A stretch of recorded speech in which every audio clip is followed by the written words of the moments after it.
You're the one in charge, you have the authority. If one student is acting out, that does not mean you guys can act out. So in the beginning, I asked my kinders, what do you want to be when you grow up? And I can always tell if they really look up to their parents, because girls would sometimes say, I want to be my mom when I grow up. Boys would say, I want to be like my dad. That just shows clearly they have role models. They have heroes, they look up to you. Just letting you know that I started an online apparel store where I design shirts for teachers all around the US. I handpicked and created these designs myself, and I worked really hard on them. If you can take a moment to just check out the link below. Let me know if you have any design ideas that you can think of. Thank you, bye. All right, welcome back to the Teacher's Wish podcast, everyone. Today we're going to talk about ABA strategies. So for people who don't know what ABA strategies are, like myself, can you just give us a quick rundown of what that means? Yeah, so ABA stands for Applied Behavior Analysis, and this means that we're just trying to understand behaviors in general. So we use science-based research and data tracking to figure out what happens before and after a behavior, identify its purpose, and figure out what kind of positive reinforcement we can use in order to increase the amount of positive behaviors that we want or decrease and fade out the behaviors that we don't want. So what would be like an example of positive behaviors you do want and maybe negative behaviors that you don't want when you're working with children? Right, so positive behaviors would be maybe following directions, just having safe behaviors, or staying on task. These are positive behaviors that we want to enforce. And negative behaviors would be the opposite, where they're tantruming or misbehaving, they're throwing a fit, they're not being safe, and they're running around with scissors. On average, each school year, we have about, I want to say, 2 kids with autism, couple kids with IEPs, 1 to 2 children with major behaviors. But do they grow up, I guess, maintaining those behaviors, or is it just in like the early stages of childhood?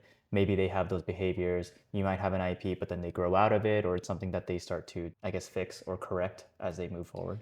I mean, the hope is that they start correcting it as they start growing up. We can't ignore the fact that in the early ages of their school life, we have to support them and figure out ways to help them grow out of it. But a lot of times, kids with autism or kids with major behavior problems need a lot more hand-in-hand assistance. Behavior is a skill, and skill is something that you can learn and something that you can teach. And if these kids need a lot more help and assistance in behavior, then you need to do more strategies. You need to implement like a lot more intervention when it comes to like teaching them certain things. You have to explain why you can't go running in the street. There's 4 different things: attention, access, escape, and sensory. And when you look at a behavior, you want to see which one of those 4 they're trying to have or trying to access, right? If it's escape, then maybe you're trying to have them do a homework assignment, they really don't want to do that. And so that results to a tantrum. They're tantruming because they're trying to escape from their homework. The other one is sensory. They're screaming because something agitated them, or music is too loud, there's a plane that's going across and it affects their sensory, and so they start tantruming or they start screaming and crying. The other one is attention.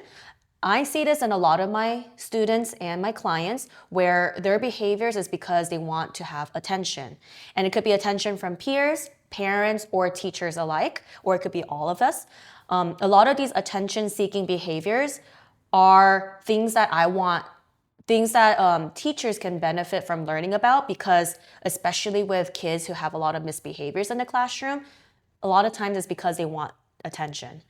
And there could be good attention and bad attention. And the last one is access. So maybe the kid really wants to take their tablet, right? If they really want their tablet, they want access to it, and they will start tantruming and screaming because they want that tablet. Sure. So it's one of those 4 things. I think all of those things I've probably seen in kids, whether I can categorize it or not. And I think the number one thing I've seen is attention. Yeah. I've noticed that kids, honestly, not even just kids, but even some people, when they grow up to be adults, a lot of people just really like getting attention. What do you think is one of the primary causes? Maybe not just attention, but even for all of those 4 things, like what do you think causes that in behaviors in children? And a lot of times it's probably not because they have some severe behavior condition, isn't it? Like, I bet a lot of normal kids who have normal behaviors can also grow up to have these kinds of characteristics, right? What I've seen a lot is that kids who have attention-seeking behaviors in the classroom is because they don't have attention at home. Okay. And I see that a lot. Maybe mom is not there enough, or dad is not present, or they're both working so much that they don't come home and give enough attention to their child.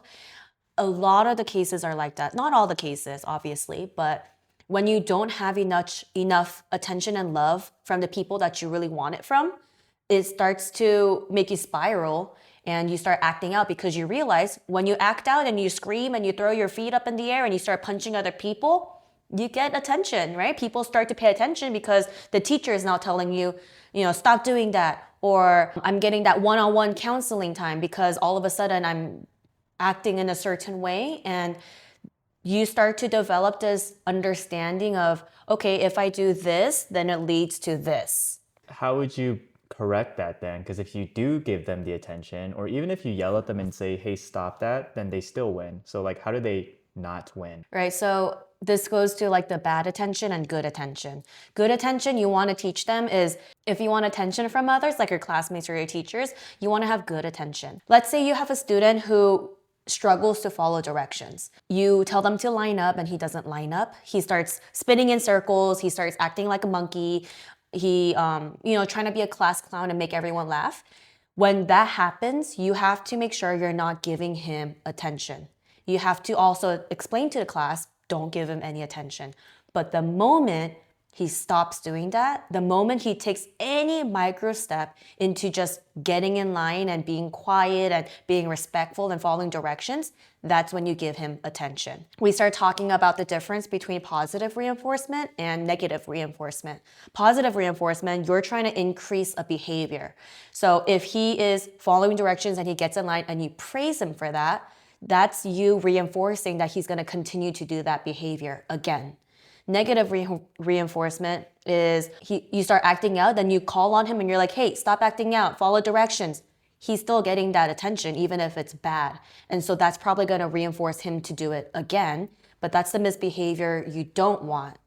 And so it's backwards.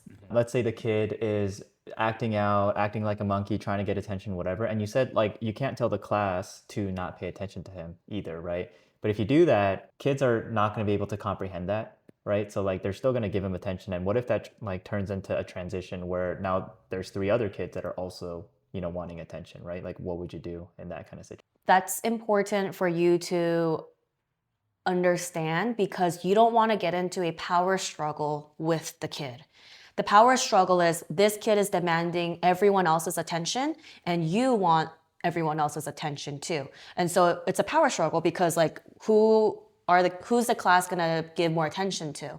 It should clearly be the teacher, but how do you compete with somebody who's acting like a monkey, right? That's where you have to have very clear expectations for the rest of your class. This is like going to priming in the beginning of the school year. You have to let the class know you're the one in charge. You have the authority. If one student is acting out, that does not mean you guys can act out.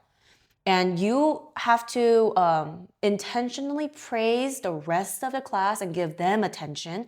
Oh my gosh, thank you, Johnny, for lining up quietly. Wow, Amanda, you're doing so great. I'm gonna text your mom that you're being a great listener today. Is Samantha the first one in line right now? Wow, I think I'm gonna give her a sticker or a token, right? And you're doing all of this while that one kid is still acting like a monkey. Then he starts seeing, he's like, well, no one's paying attention to me. Even the teacher is not paying attention to me. So maybe I should go in line too. And when he gets in line, that's when I'm like, oh my gosh, are you in line right now? Thank you so much. I really like how you're standing in line quietly and you're listening to the teacher, and you know what? Everyone give a round of applause to this kid, because you give them that positive feedback and that positive praise. And that's where we talk about the reinforcement that we want. I guess if you give, like, if there's a student that catches on real quick and they learn real quick and they're like, oh, I'm gonna do everything first and I'm gonna be on my best behavior because teacher likes this, and then you get Velcro kids, right? So isn't there like extremes on both sides? There are extremes, and there are a lot of kids who feed off of and desperately need your attention because they don't have the internal motivation to feel secure themselves. And so they really need that external verbal validation from other people, like teachers. So I will see that in kids who are like, "Oh, Miss Park, look at this. Look at what I did. Miss Park, do you see this?" I would ignore all of that. I would praise whoever he's sitting next to and say, "Wow, I like how you are coloring inside of the lines. I can see that you're taking your time and you're writing your name correctly." And if the other kid is like, "But Miss Park, look, I did the same thing. Look at me, look at me, look at me," then I honestly ignore him because I don't want to give him all of that attention too. It's okay to not give them attention. They need to understand you don't have to get validation from us in order to feel proud of what you did. You should feel proud if you feel proud. I've always heard that it's good nowadays to not say, hey, like, yes, I'm proud of you and all that kind of stuff. It's more the question of asking them, are you proud of yourself, right? Like, do you think that you did a good job? Well, if you think you did a good job, then, why do you need attention from me, right? Do you think that actually works? Yeah, and we want to really practice that because it's so easy as a teacher to just say, "Good job, good job, good job," if 24 kids are asking for your validation and for your praise. So it's quick, right? It's quick and easy to just say, "Good job, good job, good job." What would really help them enforce self-confidence is if you ask them, "Did you push yourself? Did you work hard? Are you proud of yourself?" And that boosts their own self-confidence. And it's irrelevant to if there's anybody else around you or not. And that stops you from comparing yourself to other people. That stops you from seeking attention from other people. And it helps you internalize your value by yourself. Do you think that's what raises high confident kids? Yes. Confidence is because you're pushing your limits. And another example of like boosting confidence is last week, I had a kindergartner who needed help taking off her jacket, and the jacket had buttons. Kindergarteners struggle with fine motor skills, but I knew the kid and I knew what she's capable of. As she was struggling, she started like getting really frustrated. She asked me for help. And she said, "Miss Park, I need help. Help me." And I looked at her and I said, "Did you try?" And she said, "Yes." And I said, "Did you try your hardest?" And she said, "Yes." And I looked at her and I said, "Are you sure you tried your hardest?" And I had her just reflect and think about it for a second. And I didn't say anything to her. I didn't say, "No, you didn't try," right? I want her to reflect on that and say, "I think I can try harder." And so I stood next to her. I didn't give her attention. I stood next to her to help her understand I'm still here if you really need my help, but you're going to try your best. And she sat there. She struggled. It took 2 to 3 minutes of her figuring out her buttons, trying to she looked at the buttons. I can see her brain just working and wiring, right? And she's trying it this way, she's trying it another way, and she's getting frustrated, but she knows I'm right there, so she's calm. And it took 2 to 3 minutes, but she figured it out. And when she's all done, her confidence just boosted up. And let me tell you, she's never asked me for help with her jacket ever again. I think that's so valuable because I think we see that even in adults. A lot of times, people don't want to do hard things because they're like, it's too hard. Like, I give up. I need someone else to do it. Somebody else do it for me because I just can't do it, right? Kids should struggle. They need to struggle. The whole act of struggling builds resilience and confidence. If teachers and parents are there all the time to make sure they're not feeling uncomfortable, to make sure, okay, what do you need? I'm here for you. Let me do this for you. If parents and teachers are not allowing the kids to struggle and find or go through a difficulty, then you're not helping them accomplish things that they're supposed to be accomplishing. You're actually delaying their sense of independence and responsibility. You have to just watch them struggle And the important part is that the kids are struggling, but they know they're safe because you're there with them. And just let them struggle. Yeah, you need to be going through adversities in life. And I think that a lot of people, like when you don't go through adversities as a child and you become an adult, you can probably tell who's been through more adversities in life because they have a very strong character and they have a very strong personality and behavior because of those adversities that they went through. It made them much more resilient. It made them much more confident. It made them much more emotionally stable when they have to go through hard decisions, right? And I think that's super important. Right, it's really important. And I just watched a video about somebody saying that the most powerful and the most successful entrepreneurs all went through some sort of trauma in their childhood. And I'm not saying we should all go through trauma and kids need to be going through trauma and need to be bullied and, things like that. You just have to go through life facing adversity, facing difficulties because it builds your character. It also develops problem-solving skills and coping skills. If you've never dealt with problems before, you're not gonna develop problem-solving skills. You're gonna grow up to be like 25 years old, face a real problem in life, and you're gonna be like, what do I do? Yeah. Where's my teacher? Like, you don't have a teacher when you grow older. Yeah, when you're older, the problems are significantly worse. Like if you have financial problems, if you have, I don't know, just family problems or health problems, like you have to start figuring out how to do those things without a teacher. Right. That's what I try to think of when I'm a teacher is that what can I teach my kids so that they can be successful when they grow older? Not in the moment, but later on as an adult. Another example is when I was older, I was like 18. I asked my dad if he can teach me to do an oil change or to change my tire. And he's like, why would you do that? You're a girl. Let me just do it for you because that's my job. I'm the dad. I need to protect you from this kind of stuff. You should never be able to do this. And so I grew older and, I moved out of my house eventually. One day, my tire popped. And I'm like, okay, well, my dad's not here anymore. What do I do? And I had to figure it out on the spot. Thankfully, we have the internet.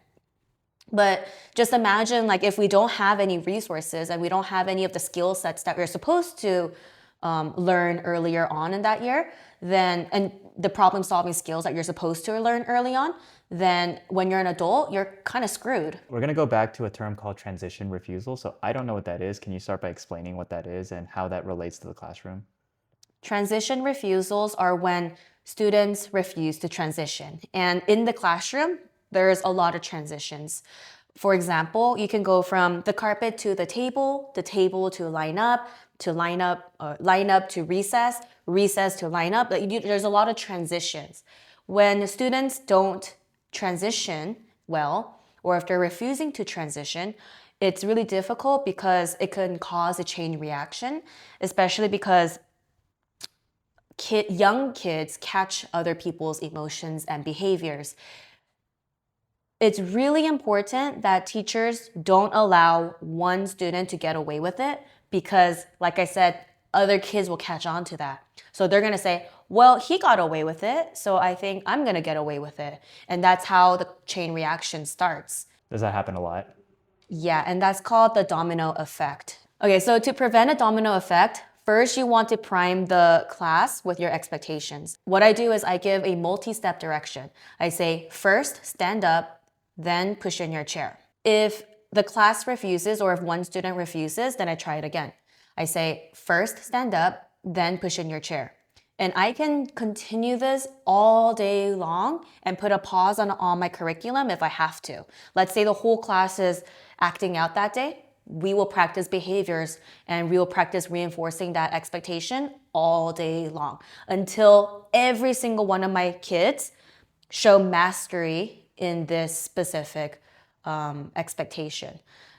If they're standing up, but they don't sit down, I try it from the beginning again. Nope, from the beginning, everyone sit down. Okay, stand up, push in your chair. If they talk while they do it, nope, stand up, push in your chair. It's like a broken record. I keep doing it over and over again. Eventually, they learn that they're sick and tired of this. It's not fun and game anymore. And If one person starts acting out and like trying to be funny, then the rest of the class starts being like, hey, stop, like, come on, listen to Miss Park. Let's just get it over with. Come on. Do kids actually say that? Even kindergartners, Oh they'll say yeah, that. yeah. Do they gang up on, maybe not gang up, but they will call out like individual troublemakers? They'll start calling them out if it affects them. But when it's just one student who continues to refuse to transition and the rest of the class is following along, at that point, you need to only focus on the one student. A lot of the times it's because they want attention. And so if they want attention and they're refusing to do it because they want everyone else's attention, then you remove the attention. So what you do is you have to remove the audience, right? Because the audience is the rest of the class. So instead of focusing on having all the class, having the class's eyes on the conflict, you tell the rest of the class, can you guys all work on your independent folder, or everybody read your library book right now, or go do your Avid notebooks. You give them all something to do independently and assign them that to do it quietly. While that is happening, you take that one student aside and you address that behavior one-on-one. You want to have your voice low because you don't want other kids to have that attention drawn to him. What you can also do is escort the child to like a reset spot, a break spot, a cool down corner, something like that. So it separates the kid from everyone else. And then you want to talk to the kid about their behavior, because usually when you have a one-on-one conversation with them, all of a sudden they're completely different students. When the crowd isn't there, when they're not all riled up and they feel mighty and powerful with everyone's eyes on me and I feel like the king of the classroom, but instead it's just a one-on-one conversation with your teacher, everything just falls down and you a lot of the time start feeling shame and start feeling bad.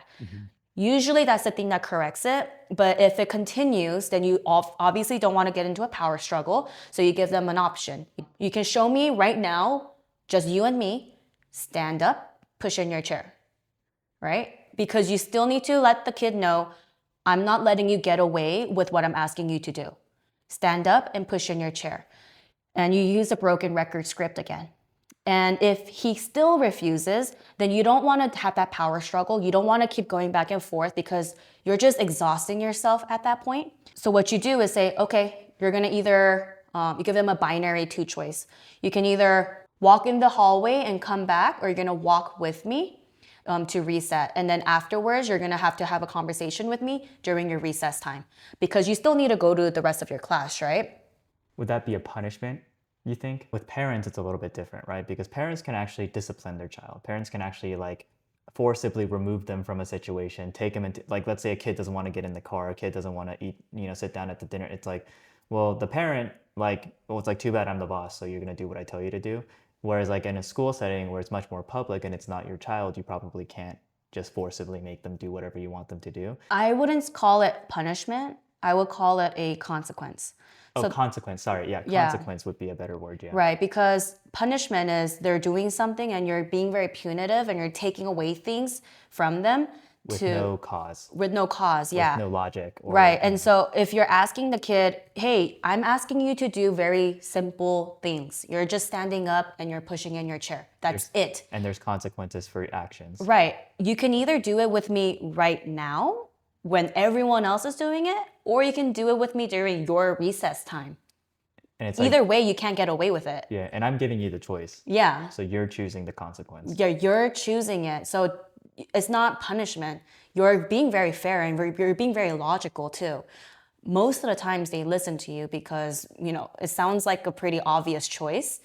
And most of the times when you have this like repeated classroom management strategy where you're like repeating the class, stand up and push in your chair, usually it takes about like 2 or 3 times of the class doing it, and then everyone starts calming down and like not misbehaving anymore. Kids don't want to be doing this like every single day.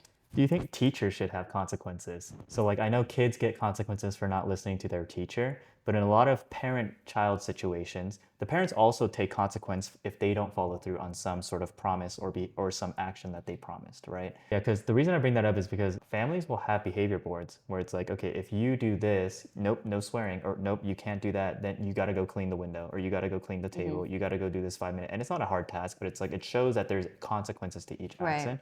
But there's something for the parents too. Like the parents will write down like, okay, don't raise your voice, right? Or don't lie, or Yeah. something like that. And they'll have to do something too, because the kids will say like, hey, you did something bad too, so you have to do it too. So it's like fair, right? There needs to be fairness amongst children and parents and probably also teachers. Yeah, it needs to be fair and just, and you can't be hypocritical. If you expect your children to be behaving a certain way and having consequences, you yourself should be implementing that and showing that as an example too.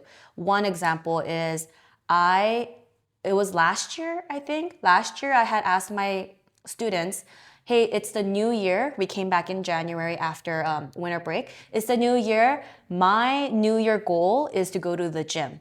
Please, can we all like keep each other accountable? And I want you guys to keep me accountable and ask me every day, Miss Park, did you go to the gym after school yesterday? And they ask me every day. And if I did not go the previous day, if I forgot to go or I was feeling too tired or maybe I was too lazy to go to the gym, you know what I had to do right then and there? I literally dropped down and I had to give them 20 push-ups in front of them. And so they saw the consequence, right? And I'm like, oh my gosh, you know what? You're right. You are totally right. I messed up and I need to pay the consequence right now. And they will love it because they're keeping me accountable. They see I'm a human and I still make mistakes, but it's okay because I can still own up to it and I have the consequences. Yeah, it's like leading by example. Yeah. I think that if you don't lead by example and you don't portray leadership qualities, teachers have to be leaders too. Like if you're not a leader, or if you don't have that kind of behavior happening in your classroom and that behavior correction, then you're just not a leader. Like if a child isn't listening to you after you've done all those steps, you're just not a leader. One sign that I've noticed that my kindergartners would do is anytime they have free play in the classroom, I have usually two groups of little girls who play teacher. And they play, one kid is always the teacher, the other kid is the teacher, and they always play teacher. And when you look at it, you're just like, oh, these kindergarteners are just playing and they're, role playing, it's cute. But in a deeper understanding, it makes me realize that they're playing teacher because they want to be like me.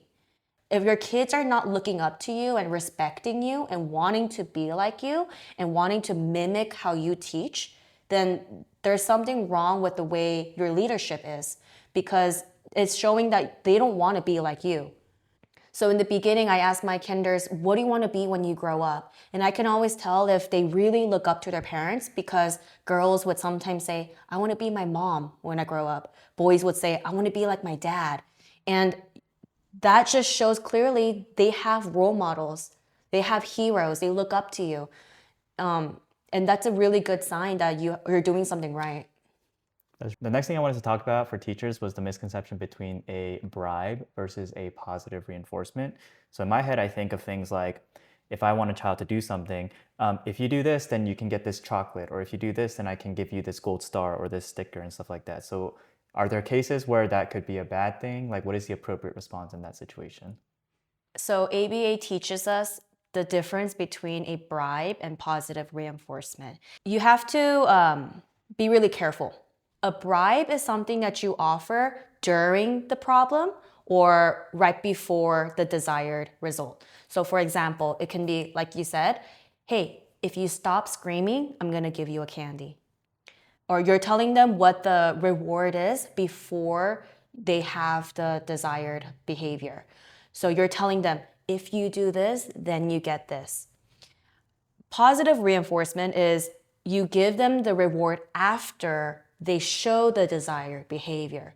So they're tantruming, and they stop, right? Maybe they even stop to take a breath, right? They're like screaming.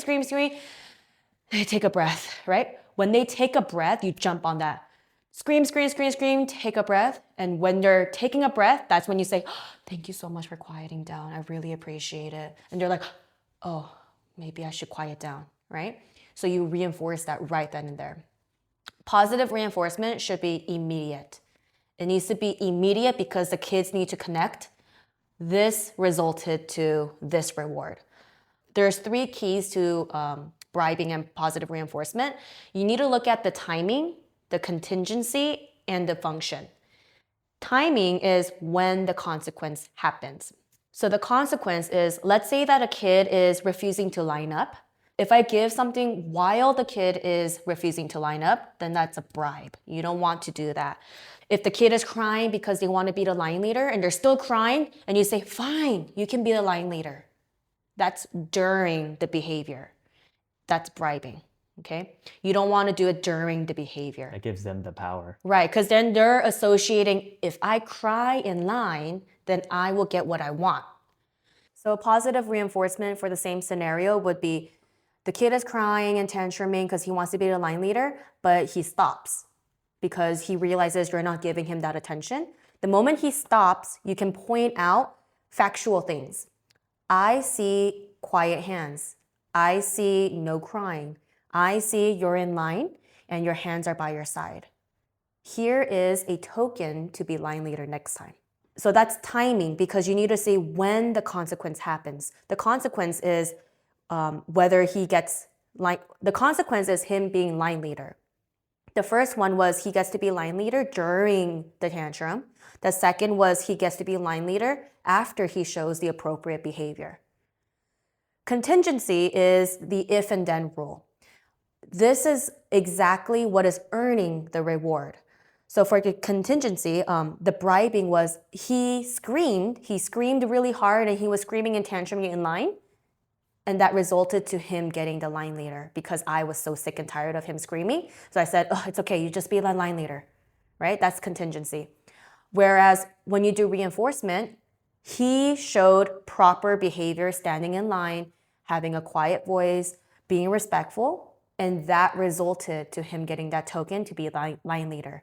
So contingency is what exactly do I do to earn my reward?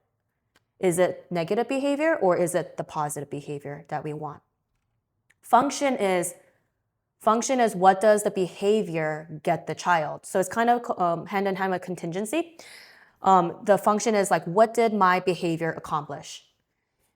If it's the refusal to be in line, then if it's the screaming, then he realizes screaming results to being line leader. If it was standing in line quietly, it's following directions leads to me being the line leader. So the teacher mantra is we don't feed the function that we don't want.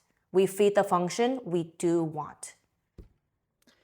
I really like what you said about timing matters a lot, where when you see a child do something good, you immediately reward it because you're feeding them to get the behavior that you want, right? It kind of reminds me, this sounds horrible, but it's kind of like training dogs. I've seen videos where, people are like, my dog won't sit or like my dog won't stop pulling on the leash. And a lot of times if you watch videos of how they train dogs to do the behavior that you want, you instantly reward them right when they do something that you want them to do. And when you do it repetitively, like every time they sit down, then you open the door, or every time they sit down, then you give them a treat, or every time they stop pulling on the leash, then you give them a treat. They immediately, over time, their brains start to learn like, okay, there's an association with when I do something like this, right? Right, it's conditioning. It's conditioning, yeah. I even see funny videos where it even goes past that, where I'll see funny videos of like adult dogs with their baby dogs, and the baby dog doesn't know better, right? The baby dog is like, the puppy's like jumping up and down and trying to like get the treat or whatever, and the adult dog knows better. So it's like telling it like, you're not gonna get it till you sit down. So like it even like tells it like sit down, and then once it sits down, then they both get a treat, right? So it's very interesting to see that conditioning happen in the brain. It's no different between us and honestly even dogs. What about if things get emotional? How do you make sure that you don't bribe in the heat of the moment? So if you really you don't have time, you're stressed, you have 25 different things going on and you just need them to listen, like what do you do in that situation? The most classic strategy that you can use is actually called the PREMAC principle. It's basically a first and then. First, you want to show the target behavior, then you get the reinforcer. The first is usually a non-preferred activity. The second is a preferred activity. So for example, it can be first, clean your area, then you can go play. First, finish your work, then you can draw for 2 minutes. First, stop screaming, then I can hear you talk. You only pay after you see the first. You can't get the then unless you do the first. And it works a lot of the times because kids will refuse to do any work. You say, well, first you got to finish the work, then you can go play. It's really simple. But some kids need a lot of visuals. And so you'll see a lot of teachers maybe use a first then board. And so the visual board is like you have Velcros. And then you put first, finish your work, and you stick it on there. Then you can go play. And they see the visual. This is very useful for kids who struggle to remember what they're working towards and what they're earning. All right, I think that's all the time we have for today. Thank you guys for joining again on Teachers Wish Podcast, and we'll see you guys next time. If you have any ideas of what we can talk about in our next podcast, please comment below. Thank you. Bye.